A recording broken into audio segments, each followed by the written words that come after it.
governments. We must fight this by legislative means.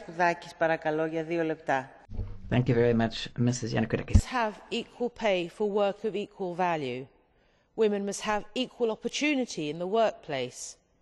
Equality for all is a basic human right. There is no denying this. However, it is with heavy heart that I shall vote against this report. I fully support the principles of equality for women in all fields, but this report calls on the Commission to legislate on equal pay and to reinforce this legislation with sanctions. The EU likes to transform noble intentions into legislation. This then becomes an albatross around the neck of businesses. Just look at the Working Time Directive or the Agency Workers Directive. Legislation is bad for business and bad for women.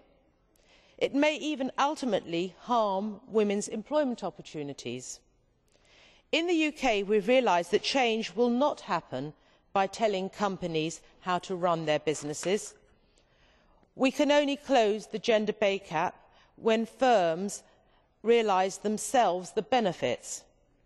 The British government's Think, Act, Report programme is a voluntary approach to improve the transfer of pay.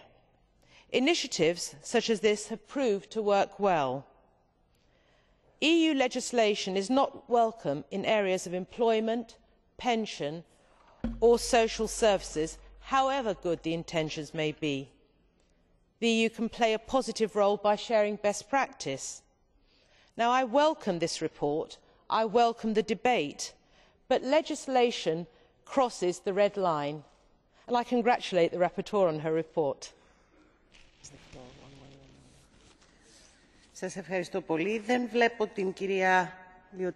Thank you very much. I can't see Mrs. Liotard, so I'm going to give the floor to Christa Klaas. 1.5 minutes, please.